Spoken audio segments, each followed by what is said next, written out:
I hate it when people lean on cars like this, especially when it's not their car. Hello and welcome to Beachao, and today with me I have this brand new Tata Punch, which is the turbo 1.2 liter engine that produces 118 horsepower and about 170 Newton meters of torque. What I'm going to tell you in this video is what all has changed on the outside, what all has been refreshed on the interior, then I'm going to take it out on a drive and see how it performs. So this is actually quite a major facelift where the entire character of the car has changed, not just from the outside but also from the inside. If you see over here at the front, this is a completely new grille. This entire design over here is also new, and also new are these DRL LEDs, where you now have the LEDs over here, you have the LED headlights over here. Over here is where you have the fog lamps. So basically ये fog lamps जो हैं ये आपके steering के साथ turn होती हैं to give you a better view of what's on the road. Coming over here, there are these active vents. These active vents help in aerodynamics, giving the car slightly better fuel efficiency and maybe also cooling the brakes, but I don't think so. It's mainly for the fuel efficiency. If you look over here, we also have a completely new grille. I kind of like this combination of black or dark materials with this blue color and this silver, which kind of थोड़ा उठ के थोड़ा हट के दिखता है. So kind of nice. Before we go towards the back though, I want to show you is that मेरे को ये टाटा की बुराई नहीं करनी. Tata is a great company, but then you still have some quality control issues. For example, if you come close, अगर मैं आपको यहाँ पे gap दिखाऊं between this headlight unit and the bonnet, I can literally put one finger through it. But if I come on this side, same spot, nothing goes through. And the quality control issues kind of continue over here at the back as well, where if you see this panel gap, मेरी यहाँ पे finger nails तक पूरी उंगली अंदर चली जाती है. But अगर आप इस side पे आओगे, I cannot replicate the same thing. So yes, there are a few quality control issues, but I am not the ones who's going to bash Tata, because I have seen them come from where they were in the early 2000s, what kind of horrendous cars they used to make, to what great looking cars and actually pretty good performing cars they are making today. Now what we'll do is we'll have a look on the inside of the car. Now on the inside of this car, we have good news for you and we have some bad news for you. I mean, according to me, you are the best judge when you are buying the car. But the good news is that these seats look really nice. They feel really good. The fabric is very, very nice and comfortable. It also has these extended side bolsters now, so it gives you a lot more lateral support when you're driving a little more enthusiastically around corners. Then also new addition is this armrest which slides front and back, so you can adjust it according to your preference. One thing I didn't like over here is that यार उसके अंदर एक जो जगह है वो बहुत छोटी सी, minor amount of space is in there, and यार उसका screw जो है वो exposed है. I mean वो एक plastic का एक piece लगा दिए रहते, that would have been really nice. Then you have cup holders over here, which the पीछे वाला you will see यार इसमें कौन सा size का कप बैठेगा मेरे को नहीं पता. ये चलो this is a decent size cup holder, agreed. This is a little weird. Then over here you get a wireless charger. Here is your 6-speed manual transmission. अगर आप यहाँ पे देखोगे, then you have an updated new touchscreen which is 10.2 inch in size. It is really crisp in terms of its resolution. It is quite fluid when using it. कहीं lag नहीं है. There is no stuttering over here as well. Then over here if you see, there is a completely new TFT panel as well. This is where you can see your RPM meter. This is where you can see your temperature as well as fuel. And center you have a lot more information about rest of the things, including your speed. Also the addition to this new Punch is this steering wheel which gets carried over from the rest of the Tata products. Now the one thing that is my biggest gripe about not just the Punch but all the current generation Tata cars are these touch buttons. यहाँ पे तो फिर भी there is a little tactility because the buttons actually move. But if you look over here on this central panel, this is a full touchscreen panel. When you're driving, this is the most distracting thing. There is no tactility. There is no idea for you where you are placing your finger. Also another addition come over here. Now we have two nice USB ports over here, out of which one is a high-speed 65-watt charger. This is your media charger. So that is also something very good. This car now also has a small, but it's still there, kind of a sunroof. But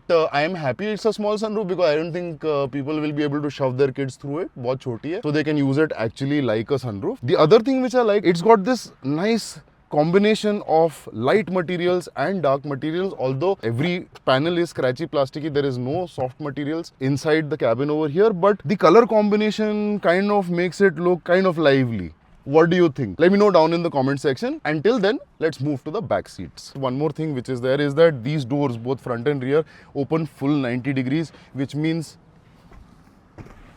getting inside the car is a breeze. No matter if you're thin, slim, tall, fat, you will not have a problem getting into the back. Now, the front seat is currently adjusted to my height. I am 5'8" and मैंने मेरे height के हिसाब से adjust किया, and उसके बाद भी आप देख सकते हो कि there is a decent amount of legroom. Not too much, but there is a decent amount of legroom, and as per my height, I have चल जाएगा टाइप का हेडरूम। ये आप अगर देखोगे तो the roof is slightly curved in over here so that you can get a lot more headroom, because अगर ये नहीं किया होता then my head would have for sure be touching this. अगर मैं 6 feet एंड अबव हूं and I am sitting behind over here then I should be a little concerned और worried that my head is going to touch the roof. Apart from that the seats are nice and comfortable, a little flat, they are a little like upright kinds, but they are decently comfortable. You also get a center armrest which is nice and wide, which means you don't have to struggle with where you want to place your hand. You can sit however you want over here at the back. Another thing which I also noticed is with these new seats is that they have got this under thigh support, both front seats as well as this rear seat as well, which means that on long distance journeys you will have less under thigh fatigue and you will be a lot more comfortable when sitting in this car. Also another thing, now I've already driven this car, so that's why I'm telling you, the combination of these comfortable and sort of plush textile seats along with that suspension setup that this car has actually makes it a really comfortable car to drive, not just short distances but even long distances. And even if I'm sitting over here at the back for like 4 hours or 5 hours car journey, I don't think it's going to be that uncomfortable. Now the only thing over here at the back which is kind of not missing but it's less is that you only get one USB port over here, and that one USB port is also only 15-watt charging, so it's actually a slow charger. Is it a deal breaker for somebody who's buying a car like this? Well, you guys let me know down in the comments again. Also there is a small little space over here, cubby hole, तो आप यहाँ पे basically phone charging पे लगाओ और यहाँ पे रख सकते हो अपना। That's pretty much it. उसको छोड़ के पीछे you have power windows to open your doors, you have speakers on the doors, and rest is pretty normal. I will try to do my standard boot test, which is me going and sitting inside the boot and trying to close it to see if a fully grown human, slightly overweight human can actually fit in there. It will give you an idea how much luggage you can actually fit. So this is going to be a live demonstration, so it will be right in front of you if I can actually fit or not. No movie trickery, no camera trickery. This thing has this touch surface, whatever that is, to down or up the rear trunk.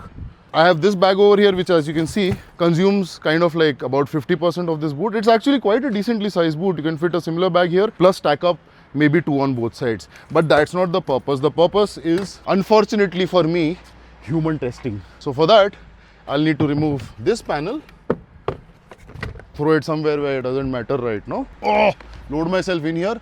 Damn, that's a deep boot. Oh, no. Okay, the struggle is really real, but मैं सीधा नहीं बैठ सकता हूँ because of these seats, but मैं टेढ़ा बैठ सकता हूँ. What I'll now do is try closing the boot and hope that my DOP doesn't forget me over here inside and opens it later on. Under there's a nice little handle also over here to pull it in. It's gonna crash into my face or not is what I'm afraid of. Oh, very close. मेरा नाक literally कुछ centimeters के distance पे है from the glass. It's got a wiper at the back as well, plus it's got this defogger, so that's something really nice. And if you come close, you will see there is this rhino over here, which is kind of like a Easter egg, which is there on all of the Punch cars. Situation with the boot in terms of its review, pretty good. Now what if I get stuck over here inside the boot? Does it have a release? I don't think it does, so I'll have to beg my DOP, please open it. DOP is struggling to find the button. He's got it.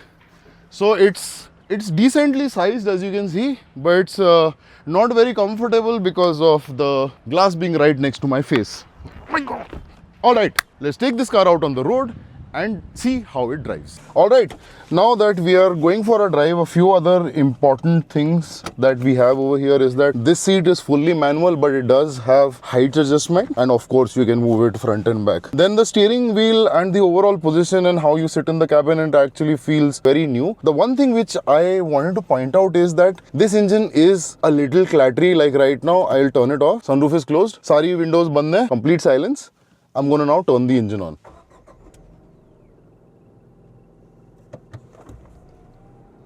This is at idling. AC भी बंद है, so there is no load on the engine. But you can still hear.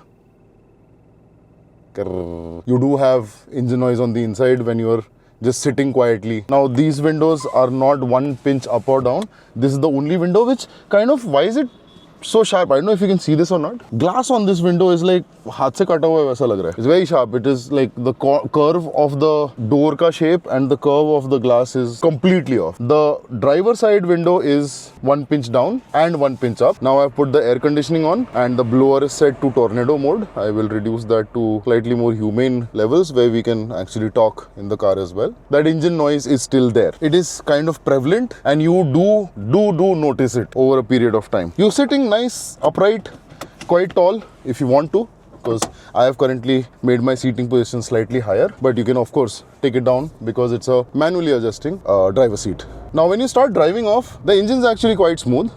The clutch goes in very smoothly. The clutch is, I think, one of the smoothest, one of the softest clutches that I've driven till date, not just in any Tata car but overall. And what you also have over here is a steering. It's actually quite light, although I feel it's a slight bit bigger in its radius compared to the overall size of the car. मतलब अगर मैं dashboard सिर्फ देखूं ऐसा focus करके, तो dashboard में सबसे प्रोमिनेंट चीज जो मेरी आंखों के ऊपर आती है, that is the steering wheel. The steering wheel does have tilt adjustments but no telescopic adjustment. Now when you start accelerating, you do start hearing that engine a lot more. It's quite, you can hear it quite a lot. That is something that I wouldn't be critical about because it's a 1 liter 3-cylinder engine, and most of the 1 liter 3-cylinder engines are like that, where they actually have quite a lot of sound when you are driving them. उसमें कुछ नया नहीं है. All 3-cylinder 1 liter engines are kind of noisy and they keep getting noisy the more you go off the rev ranges. So that is not something which should concern a lot. However, that said though, the noise levels of the engine when you are at idling are a little excessive than what I would have expected. There's also a little bit of vibration which you can feel on the inside when you're sitting, when you're touching some of the, like the steering wheel, some panels, you do feel that vibration coming through on the inside of the body a little bit here and there. But yeah, I mean, the clutch is super light, very nice to manage. It's got a very predictable throw. Brakes are kind of spongy, but they are effective. Other thing which I kind of realized while driving this car is that the gears are actually sort of tuned in a way where they are set up for city usability. What I mean by that is that gears are taller than they are usually in a lot of cars. What that does is, let's say for example, I'm currently on 3rd gear. I'm doing 15 kilometers per hour and I just leave my foot from the clutch. I can roll in. I'm at 20, 30, 40 and so on. The way the gearbox is set up is to give you maximum usability per gear in the city, where you don't have to constantly keep shuffling between the gears. The ratios are quite tall, which makes driving in the city really easy and very convenient. The power to weight ratio of this car is actually quite impressive compared to the rest of the cars in its segment, where this car has about 102 horsepower per ton, which is quite comparable to other cars like the Skoda Kaila. It is comparable to the cars like the Hyundai i20 N line. That said though, this car in comparison is almost a second or at least half a second slower than the rest of the cars because of the transmission. The transmission actually prioritizes on longer shifts, more city driving where you are at very low revs and the car still won't stall on you. It will just carry the same gear. उससे होता क्या है लेकिन is that the gears are so long that when you're shifting, the entire torque of the engine drops. जहाँ पे if it's a shorter gear, it will be able to maintain, let's say 6000 RPM. से जब आप gear shift करोगे to the next gear, it will drop down to let's say 5000 or 4500 RPM. But in this case, what happens is that there's a much larger drop when you're shifting gears, and that basically means that you're losing out on a lot of power when you are shifting, and that results in slower 0 to 100 times, or in general slower acceleration in comparison to other cars. So if you're buying this car for outright power, I think there are better options out there for sure. But if you're buying this car as an overall all-rounder kind of a car, then definitely it does make sense, especially when you're comparing this car's suspensions, how comfortable those suspensions are. That power delivery is not the best, but it is good enough. And the overall drivability of this car, the way the suspensions and the transmission sort of make you sit inside this car with the least amount of effort. You don't have to constantly keep shifting shifting, that suspension setup is actually just like every other Tata car. The suspension setup is actually really comfortable. It doesn't throw you around on bad roads. Of course, it's not the sharpest when it comes to cornering as well, but then that's not the purpose of the suspension setup. But combined, that suspension setup and that taller gear ratio means that you can literally treat this car almost like an automatic. I'm going to try dropping the acceleration or dropping the speed even further to see how low can I go before this car starts stalling. 30, 20, 20. Yeah, I can hear the stall now. I'm going to go down even more. 19. Okay, 19, 20 is what this car's idling, like it's where this car is now automatically driving me without having my foot on the accelerator. Put my foot down, there is nothing because I'm at 1000 RPM. Now it builds up and now the power comes. 40, 50, 70, 60. Pretty decent. But the low end and the mid-range of this engine is really, really good, and that's what actually matters when you're driving in the city, doesn't it? It's a great car for somebody who's a commuter who wants to carry around a family and, you know, be comfortable, while at the same time that one Saturday morning or a Sunday morning when he's like, chalo, let's go for a drive, let's go somewhere and have a little bit of fun, twisty roads वगैरह पे, you can have decent amount of fun. In terms of overall how this car will behave on a twisty patch of road, I would say it'll be maybe like a 7.5 out of 10 in terms of its acceleration and in terms of how it will handle corners and how it will make you feel when you're driving fast.